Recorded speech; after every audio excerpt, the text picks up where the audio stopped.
Hello and welcome to episode 32 of The Whole Story. As usual, I am joined by P.O. Paul.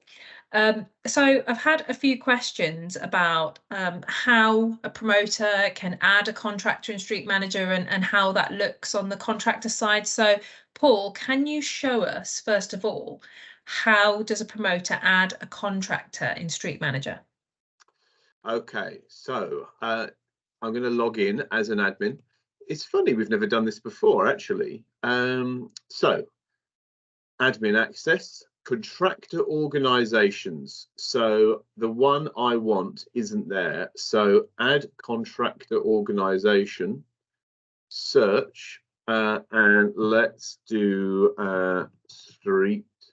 Let's just do street and see what comes back.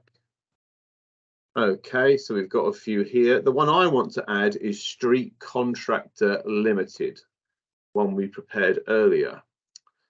Okay, add contractor organization. So you successfully added Street Contractor Limited.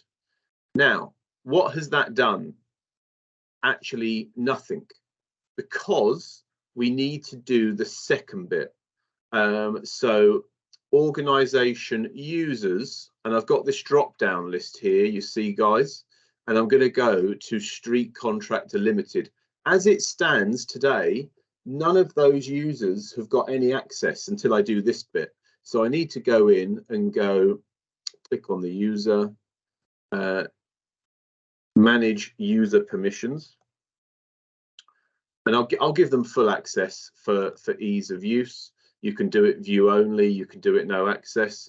And I wouldn't normally do this, but I'll just give them access to all the work streams as well to make life easier. Confirm access. So now we've got a user from this contractor that's got access to all the relevant work streams. And people have said to me, Charlotte, even fairly recently, oh, why do it this way? You know, why not just give that contractor access and then let them work out what users have what access? You know, I'm not bothered. Like just you know, let them sort it. And the answer to that is that when we were building it, some statutory undertakers did express the desire to be able to control that user level access. So that kind of required us to go to the higher level, if you like, and make sure that their needs were satisfied. You know, I can see it from both points of view, though. So there you go, Charlotte. We have added the contractor themselves, but that's only half of it. You have to go in and give access to those users. Okay, so that's the promoter side of things. Could you show us how that would look on the contractor side? Yeah, sure. This was one of our big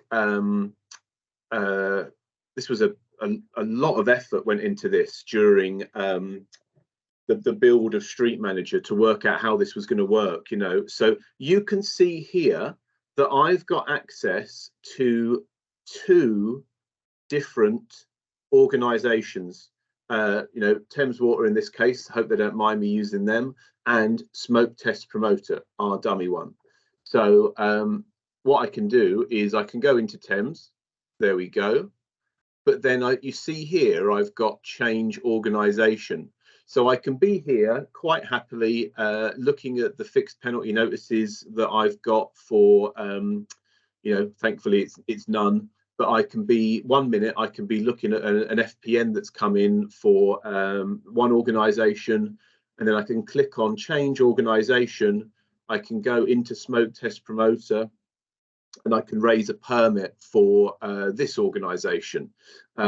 Obviously, we just need to bear in mind who we're logged in as at any one time, but we do have people in Street Manager, and I saw an example of this earlier this week, actually, where you could have like 10, a dozen, you know, however many you like, organizations in this list, you know. So we saw earlier that this user got given access, so I would only see the organizations in my list that I had been given access to. So 5 minutes ago, if we'd gone in, I wouldn't have seen Smoke Test Promoter in there.